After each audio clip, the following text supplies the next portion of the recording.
ፊልሙ የሚጀምረው ምሽት ላይ በሚከሰት ሚስጥራዊ የመኪና አደጋ ነው። አንድ መኪና ያለምንም ግልጽ ምክንያት በድንገት ከቁጥጥር ውጪ ይሆንና ባህር ውስጥ ይገባል። በማግስቱ ወደ አደጋው ስፍራ ስንሄድ ብዙ ሕዝብ ተሰብስቦ እንመለከታለን። ፖሊሶች አካባቢውን አጥርተውታል። ክሬን በመጠቀምም መኪናውን ከውሃ ውስጥ እያወጡት ነው። ኢንስፔክተር ሼካዋት ይህንን እንግዳ አደጋ ለመመርመር ወደ ስፍራው ይመጣል። መኪናው ከውሃ ውስጥ ወጥቶ በሩ ሲከፈት ሹፌሩ ታዋቂው የፊልም ተዋናይ አርማን ካፕር ሆኖ ይገኛል። ይህም በቦታው ያለውን ሰው ሁሉ ያስደነግጣል። በስፍራው የነበሩ የዓይን እማኞችም አርማን በመንገዱ ላይ የሆነ ነገር ያየ እንደሚመስልና ያንን ነገር ላለመግጨት ሲሞክር መኪናውን አቅጣጫ እንዳስቀየረውና ለዚህ አሳዛኝ አደጋ እንደተዳረገ ያስረዳሉ።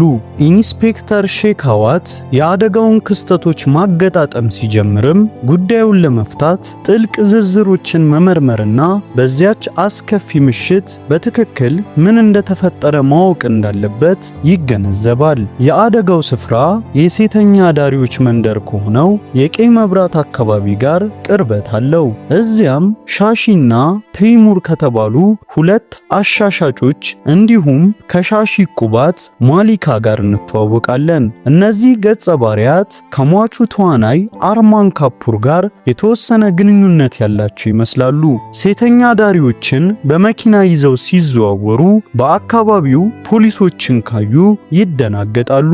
ይህም የሚደብቁት ነገር እንዳለና እንዳይያዙ እንደሚፈሩ ያሳያል።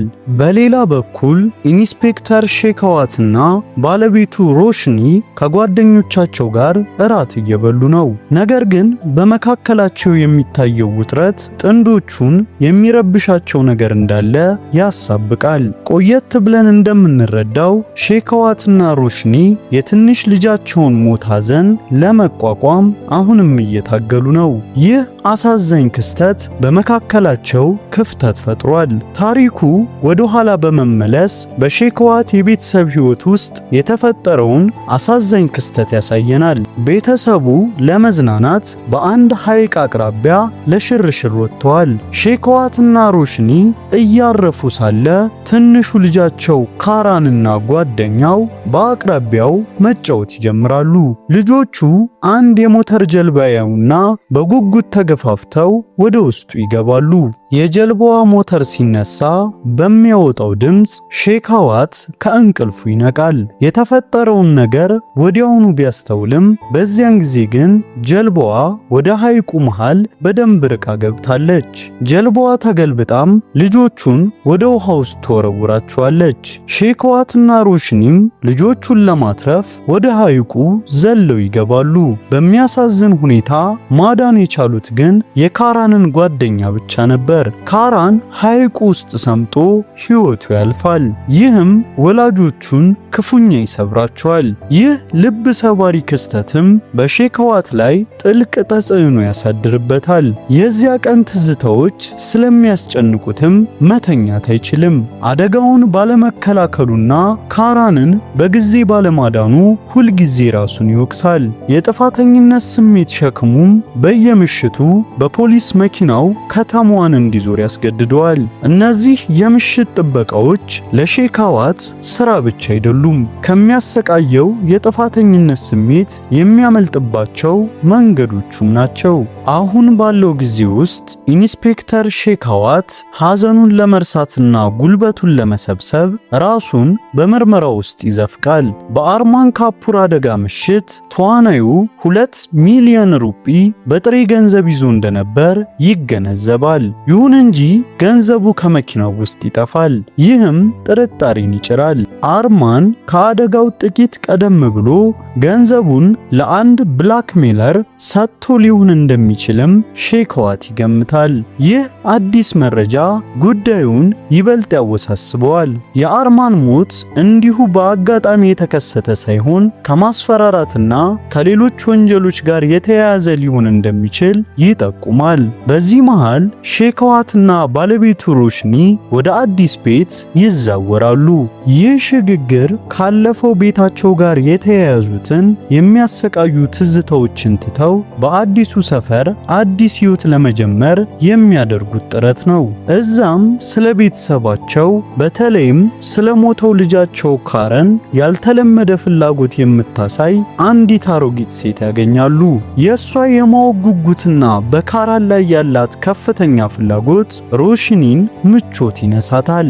አንድ ቀን በአዲሱ ቤታቸው አቅራቢያ እየተጓዙ ሳለ አሮጊቷ ወደ እነርሱ ቀርባ ልጃችሁ ካረን ሊያናግር ይፈልጋል ስትለው ሼክዋት ይደነግጣል። እንዲህ ያለውን ውሸት አቁሚ ብሎም ይጮህባታል። እርሱ ቢቆጣም አሮጊቷ ግን ካራን ቢሞትም ነፍሱ ግን አንተን ለማግኘት እየሞከረች ነው ትለዋለች። ይህ ንግግር ሼክዋትንና ሮሽኒን ክፉኛ ያናውጣቸዋል። ወደ ቤት ሲመለሱም ሮሽኒ በአሮጊቷ ንግግር ውስጥ እውነት ሊኖር እንደሚችል ለሼክዋት ስትነግረው በስሜት የታወረው ሼክዋት ጥሏት ይወጣል። መኪናው ውስጥ ሆኖም በንዴትና በሐዘን ስሜት እየተናጠ ማልቀስ ይጀምራል። በዚህ ስሜት ውስጥ ሆኖም ሮዚ የተባለች ሴተኛ ዳሪ ወደ እርሱ ትቀርባለች። ሼክዋት የቀረበችበትን መንገድ ውድቅ ቢያደርግም ሌላ ጥያቄ ግን ያቀርብላታል።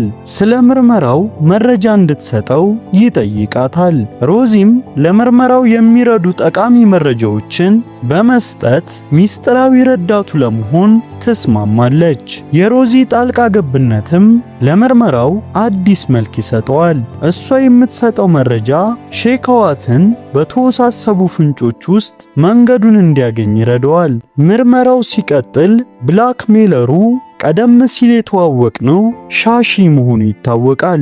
ከአርማን ካፑር አደጋ ከዓመታት በፊት ሻሺ ለአርማንና ለጓደኛው ሳንጃይ አንድ ወንጀል ደብቆላቸው ነበር።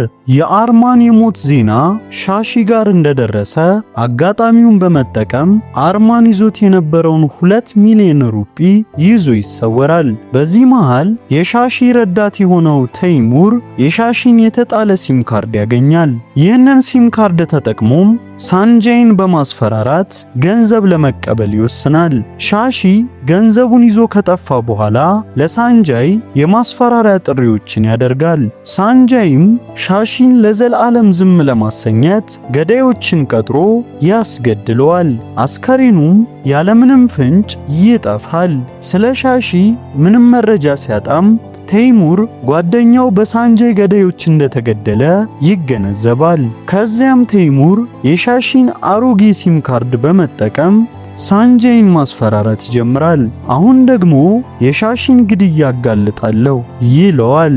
ይህ አዲስ ክስተት በምርመራው ላይ ሌላ ውስብስብነት ይጨምራል። ሮሽኒ ከሐዘኗ ለመላቀቅ ከካራን ነፍስ ጋር ግንኙነት አለኝ ከምትል ሴት ጋር የካራንን ነፍስ ለማግኘት የተለያዩ ስርዓቶች ሲያደርጉ ሼክዋት ይደርስና ይበሳጫል። አሮጊቷ ሴት ቀደም ብላ የነገረችው ማስጠንቀቂያም በጭንቅላት ውስጥ ያቃጭልበታል። ነፍሳት የሚሳቡት ወደ ተጨነቁና በሐዘን ወደ ተሰበሩ ሰዎች ነው ብለው ነበር። በጭንቀት ተውጦም ወደ ምሽት ቅኝቱ ይመለሳል። እዚያም ሮዚን ዳግመኛ ያገኛታል። እሷም ስሜታዊ ስብራቱን ስላስተዋለች በግል እንዲያወሩ ወደ አንድ ሆቴል ተወስዷለች። በዚያም ሼክዋት ስለ ልጁ ሞት፣ ስለ ጥፋተኝነት ስሜቱና ስለ ከበደው ሐዘን ለሮዚ ይነግራታል። ሮዚም በአዘኔታ ትሰማዋለች። በዚህ ግልጽ ንግግር ምክንያት ሼክዋት ከብዙ እንቅልፍ አልባ ሌሊቶች በኋላ ለመጀመሪያ ጊዜ ሰላማዊ እንቅልፍ ይወስደዋል። ከሮዚ ጋር ባደረገው ግንኙነት ስለ ሻሺ ሚና በመረዳቱም እሱን ለማደን ስራ ይጀምራል። በመጨረሻም ፖሊሶች የሻሺን አስከሬን ያገኛሉ። ከአስከሬኑም ጋር 2 ሚሊዮኑ ያለበት ቦርሳና አንድ ዲቪዲ ያገኛሉ። ዲቪዲው በውስጡም አርማንና ጓደኞቹ ከአንዲት ሴት ጋር ከሆቴል ሲወጡ የሚያሳይ የሲሲቲቪ ምስል ይዟል። ይህ ምስል አርማን ከሴተኛ አዳሪዎች ጋር ግንኙነት እንደነበረው ያሳያል። ሼክዋት አሁን ትኩረቱን ወደ ሴተኛ አዳሪዎች ሰፈር ያደርጋል። እዚያም ሮዚን በድጋሚ ያገኛታል። ሮዚ ከ3 ዓመት በፊት በአርማንና በጓደኞቹ ተወስዳ እንደነበር ትነግረዋለች። ነገር ግን ስለ ሁኔታው ዝርዝር መረጃ ለመስጠት ታመነታለች። በኋላ ላይ ሼክዋት ከባለቤቱ ጋር ሲጋጭ ሮዚን ለመጨረሻ ጊዜ ወዳያት ቦታ ይሄዳል። እዚያም ያገኛትና ስለ ትዳሩ ችግርና ስለ ልጁ ሞት በድጋሚ ያወራላታል። ሮዚም በምርመራው እንደምትረዳው ቃል ትገባለታለች። በምላሹም ሮዚ አንድ ጥያቄ ታቀርባለች። የሻሺ ቁባት የነበረችው ማሊካ ከሻሺ ሞት በኋላ ወደ ሴተኛ ዳሪነት እንድትገባ ስለተገደደች እንዲያግዛት ትጠይቀዋለች። ሼክዋትም በማግስቱ ጠዋት ማሊካን ከታሰረችበት መንደር ያወጣታል። ማሊካን በምስጋና ሳንጃይን እያስፈራራ ያለው ታይሙር መሆኑን ትነግረዋለች። ነገር ግን ሼክዋት እርምጃ ከመውሰዱ በፊት ሳንጃይ የላካቸው ገዳዮች ታይሙርን አግኝተው ይገድሉታል። ከገዳዮቹ አንዱ በፖሊስ ይያዛል። በምርመራም ሳንጃይ የሁለቱም ግድያዎች ዋና መሪ መሆኑን ያጋልጣል። ሼክዋት ወዲያውኑ ሳንጃይን በቁጥጥር ስር ያውለዋል። በግፊት ውስጥ ሆኖም ሳንጃይ ከ3 ዓመት በፊት የተፈጠረውን አሰቃቂ ክስተት ይናዘዛል። እሱ አርማንና ኒኪል የተባለ ጓደኛቸው የኒኪልን ልደት ለማክበር ሮዚን ከሆቴል ይዟት ይወጣሉ። መኪናው ውስጥ እያሉ ኒኪል ሮዚን ሲታገላት በድንገት የመኪናው በር ይከፈትና ሁለቱም በከፍተኛ ፍጥነት ከሚሄደው መኪና ውስጥ ይወድቃሉ፣ ክፉኛም ይቆስላሉ። አርማንና ሳንጃይ በድንጋጤ ኒኪልን ወደ ሆስፒታል ይወስዱታል። ነገር ግን ሮዚን እውነቱን እንዳይታወቅብን በሚል ፍርሃት መንገድ ላይ ጥለዋት ይሄዳሉ። ድርጊቱን ለመሸፈንም ሻሺን ያናግሩታል። ከጥቂት ቀናት በኋላ ሻሺ ልጅቷ ሞታለች ብሎ ይዋሻቸዋል። ከዛም ከሮዚ ጋር ከሆቴሉ ሲወጡ የሚያሳየውን የሲሲቲቪ ምስል ፈልጎ በማግኘት ያስፈራራቸው ይጀምራል። ሼክዋት የሲሲቲቪ ምስሉን ደጋግሞ ሲመለከት ያቺ ልጅ ሮዚ መሆኗን ይረዳል። ሮዚ በወቅቱ በአደጋው እንዳልሞተችና እሱን እየረዳች ያለችው በወቅቱ መንገድ ላይ ጥሏት የሄዱትን ሰዎች ለመበቀል መሆኑን ይገነዘባል። ሼክዋት ሳንጃይን ወደ ፖሊስ ጣቢያ እየወሰደው ሳለ አርማን አደጋ ወደ ደረሰበት መንገድ ላይ ይደርሳሉ። ሼክዋት በመኪናው መስታወት ሲመለከት ሮዚን የኋላ ወንበር ላይ ተቀምጣ ያያትና ደንግጦ ዞር ሲል ግን ወንበሩ ባዶ ነው። በዚያው ቅጽበት ልክ አርማን እንዳያት በመንገዱ መሃል ቆማ ያየዋታል። ሳንጃይ መሪውን ከሼክዋት እጅ ቀምቶ ሲያዞረውም መኪናው ወደ ባህር ውስጥ ይገባል።